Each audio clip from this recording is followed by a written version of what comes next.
Buen día a todos, bienvenidos nuevamente a Nociones Básicas de Anatomía Humana. El día de hoy vamos a hablar sobre un caso clínico de nervio facial e intermediario. Para poder comprender mejor el estudio del séptimo par craneal y los músculos de la mímica facial, nos planteamos un caso clínico simulado que se trata de un paciente de 40 años de edad con antecedente quirúrgico de una apendicectomía hace 15 años. Refiere un cuadro clínico de una semana de evolución caracterizado por la imposibilidad de poder cerrar el ojo derecho, desviación de la comisura de la boca, cialorrea, no puede fruncir la frente y desgeusia. Al examen físico se encuentra en buenas condiciones generales, la piel y mucosas húmedas, cardiopulmonar estable, abdomen depresible no doloroso, geniturinario sin particularidades. Al examen físico segmentario de cabeza, la cara con una asimetría facial, con falta de movilidad en un lado de la cara, no puede realizar gestos, hay imposibilidad para sonreír y la dificultad para cerrar el párpado derecho, con alteraciones en el lagrimeo. Al examen neurológico lúcido orientado en las tres esferas, consciente, se valora los pares craneales. Al examen del séptimo par craneal hay dificultad para poder realizar la expresión facial, no puede fruncir la frente, hay un desvío de la comisura labial hacia la izquierda, una alteración en la percepción del gusto del lado derecho y el resto del examen neurológico sin alteraciones. Conociendo la anamnesia y el examen físico del caso planteado, tenemos las siguientes preguntas. ¿Cuál es la impresión diagnóstica? ¿Qué estructuras anatómicas están comprometidas?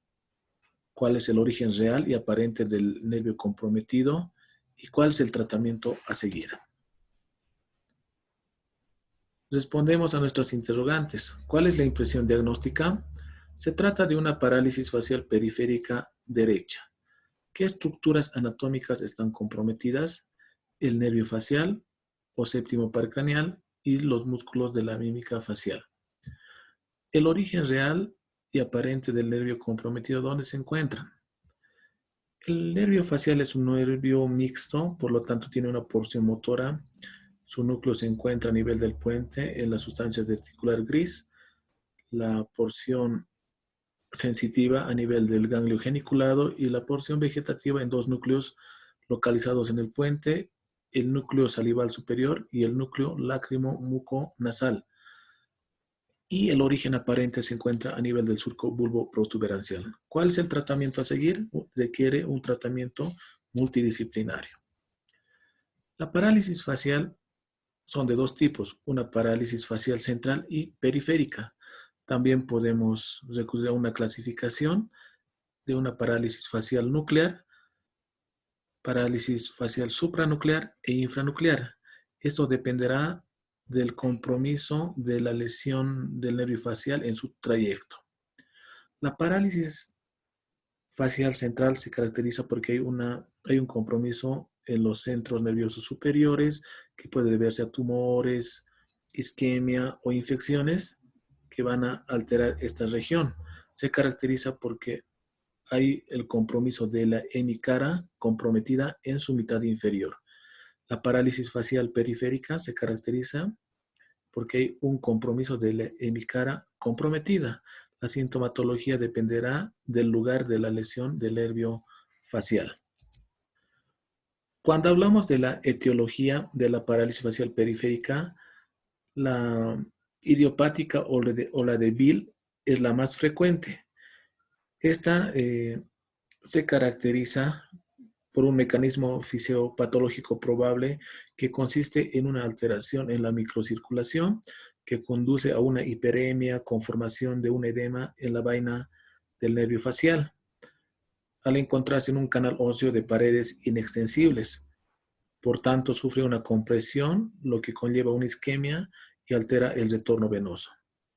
También puede ser de origen traumático, generalmente por lesiones por heridas penetrantes a nivel de la parótida, oído medio, fracturas faciales, fracturas del hueso temporal o basicraneales.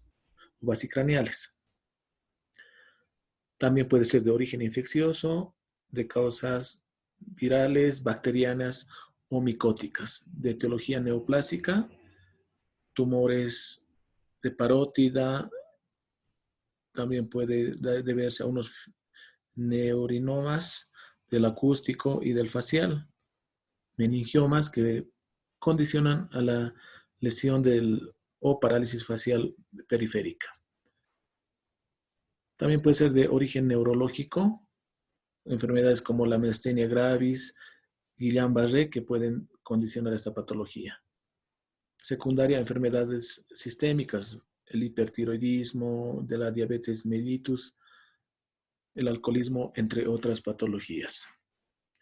Esta patología o parálisis facial periférica de tipo Bell se caracteriza por esta facies que presenta el o la paciente, donde podemos ver en su parte superior la ausencia de los pliegues a nivel de la frente, un lagrimeo persistente, no se puede producir el cierre del párpado superior, hay un desvío de la comisura labial hacia el lado sano, el paciente es imposibilitado de poder realizar algunos gestos faciales, no va a poder soplar, silbar, entre algunas acciones que producen los músculos de la mímica facial. Para esto es muy importante poder repasar el origen real aparente del séptimo par craneal. Hemos mencionado que se trata de un nervio mixto, por lo tanto tiene tres tipos de fibras: motora, sensitiva y vegetativa. El núcleo motor se encuentra en la sustancia reticular gris del puente. Su porción sensitiva se encuentra a nivel del núcleo lácrimo, a nivel del ganglio geniculado, y su porción vegetativa en dos núcleos que están localizados a nivel del puente, en el núcleo salival superior y en el núcleo lácrimo muconasal. El origen aparente se encuentra a nivel del surco bulbo-protuberancial, lateral al origen aparente del sexto par craneal. Una vez que tiene su origen a nivel del puente, en su núcleo del facial, estas fibras rodean al núcleo del sexto par craneal, trayecto denominado la rodilla interna del facial, para dirigirse hacia el surco bulbo-protuberancial.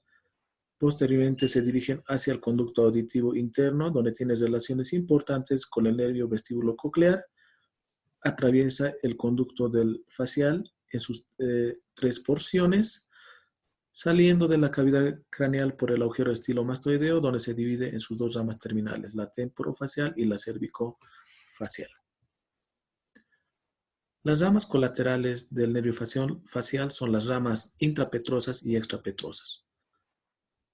Dentro de las ramas intrapetrosas mencionamos el nervio petroso mayor, este nervio que sale por un conducto del nervio petroso mayor situado en la cara anterosuperior del peñasco. Se une además a un filete nervioso del simpático para formar el nervio vidiano o pterigoideo, que termina en el ganglio pterigopalatino y posteriormente inerva la mucosa bucofaringea y la glándula lagrimal. Otro ramo importante, que es el ramo comunicante con el plexo timpánico, este ramo que termina en el ganglio óptico, que también se origina a nivel del ganglio geniculado. Luego el nervio del estapedio, que se origina de la porción vertical del conducto del facial. Este nervio está destinado al músculo estapedio. La cuerda del tímpano, un nervio que se origina milímetros antes de la emergencia del agujero estilomastoideo. Este nervio que sale de la base del cráneo, cerca de la espina del hueso esfenoides, para terminar inervando los dos tercios anteriores de la lengua y también las glándulas submandibular y sublingual. Otro ramo importante intrapetroso es ramo sensitivo del conducto auditivo externo, destinado al conducto auditivo externo y la porción de la membrana timpánica, y el ramo comunicante con el nervio vago. Las ramas extrapetrosas son el ramo comunicante con el nervio glosofaringeo, que va a formar el asa de Haller, que termina en el ganglio inferior del nervio glosofaringeo. El nervio auricular posterior, este nervio que emite fibras ascendentes destinados a los músculos auricular posterior, superior y músculos de la cara medial de la oreja. y fibras horizontales destinadas al vientre occipital del músculo occipito frontal. Un ramo lingual que está destinado a la mucosa de la base de la lengua y a los músculos palatogloso y estilogloso. También proporciona ramos para el músculo estiloideo y el digástrico. Al atravesar el agujero estilomastoideo, este nervio atraviesa la glándula parótida, donde se va a dividir en sus dos ramas terminales, la rama temporofacial y la rama cervicofacial. La rama temporofacial a su vez emite cuatro ramas, que son las ramas temporales, que está destinado al músculo auricular anterior y los músculos de la cara lateral de la oreja.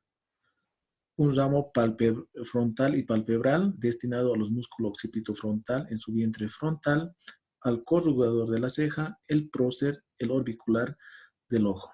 Los ramos cigomáticos destinados para el cigomático mayor, el cigomático menor, el elevador del ala de la nariz, el labio superior, el miloioideo, la porción transversa del músculo nasal, el músculo elevador del ala de la nariz y el depresor del tabique nasal. Los ramos bucales superiores destinados para los músculos buccinador y el orbicular de la boca en su mitad superior. La rama cervicofacial a su vez emite tres tipos de ramas: los ramos bucales inferiores, que están destinados al músculo risorio y al orbicular de la boca en su mitad inferior. El ramo marginal mandibular, destinado al depresor del labio inferior, al depresor de la boca y al músculo mentoniano. Y un ramo cervical que está destinado al músculo platismo. Como podemos evidenciar en este cuadro y en esta imagen, todos los músculos de la mímica facial van a estar inervados por estos ramos terminales del nervio facial. ¿Cuáles son las pruebas complementarias que se deben solicitar para poder determinar el nivel de la lesión? Recurrimos a las pruebas electrofisiológicas y no electrofisiológicas. Pruebas electrofisiológicas como ser la electromiografía, la electroneurografía, la prueba de excitabilidad nerviosa, el reflejo trigémino-facial, las pruebas no electrofisiológicas como es la audiometría, la prueba de Schirmer, la radiología.